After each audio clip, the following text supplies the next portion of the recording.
So welcome to another video. This is going to be a slightly different type of video, as this is my review of the Huawei P60 Pro. Now the videos I normally film, I film and edit on the Huawei P60 Pro. So unfortunately this video is going to be clips that I've collected when I've been using other devices. So it's not going to be to my usual standard. However, I'm still going to give you my complete honest thoughts and straight to the point opinions on the Huawei P60 Pro. So let's get into it.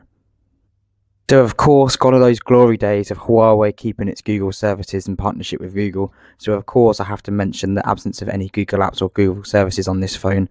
However, in 2023 it's still a usable device, but it's not pretty. So with that put to bed, let's get into my review. So the screen on the device is one of the highlights. It's not the brightest panel, and I would definitely like more brightness, but contrast and colours are superb. So the build and the design of the phone is something we haven't really seen before. I love the back panel in this. However, I do struggle with some elements of the design. The camera module seems a bit fussy and there's a bit too many layers to collect dust for me.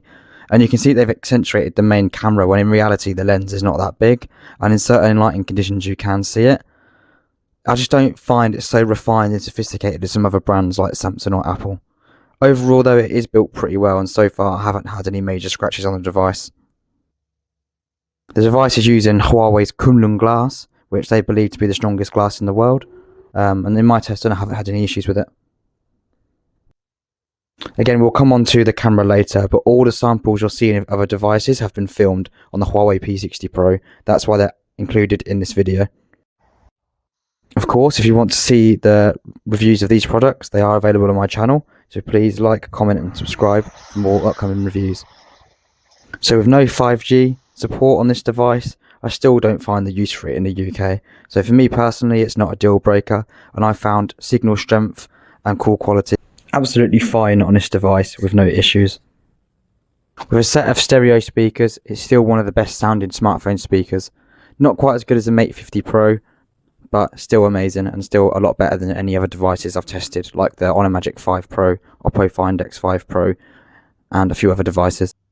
Charging speeds are also up on this device with Huawei's 88 watt super charge, and I have found it does charge a device really quickly, although the device does heat up quite a lot when charging. You've got wireless charging support up to 50 watts with the supported chargers, and I do use that on a daily basis and I have no issues with it. So system and software wise, we are running Huawei's EMUI 13.1 software. Now this is the only device globally that ships with this software, along with the Mate X3, and it is a fairly smooth operating system. However, I have found a few issues, as you can see in this clip. So it does seem to glitch out sometimes on always on display, and it's not as smooth as I'd like on a device that costs this much. There is also limited customization options, and some parts of the UI are now starting to feel dated, like the customization options and theming options. And I don't like the fact you have to pay for a lot of the themes and textiles and stuff like that. That should be included on a device that costs as much as this does.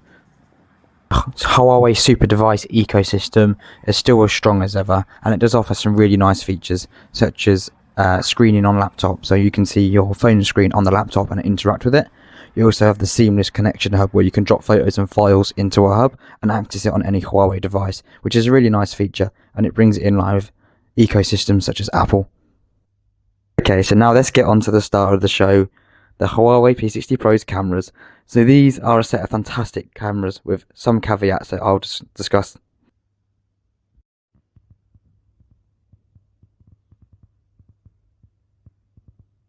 Okay, so let's get the downsides of the camera out first. In low light performance, it's not as strong as I'd like from all lenses. Of course, the main camera does a fantastic job in low light, but they really do explain and emphasize the benefits of the telephoto camera, which I haven't seen in low light. For its slightly larger aperture in low light conditions, I'd expect a slightly better performance, as you can see by the first photos in these samples. Also, portraits at night time, the edge detection is not the best, and sometimes you can't define your subject, as well as bad lens flare in dark conditions. I mean, when the phone gets to portrait photography right, don't get me wrong, the results are amazing. You get a really nice natural looking background blur with great separation in good lighting conditions, but when it gets it wrong, it doesn't look the best result.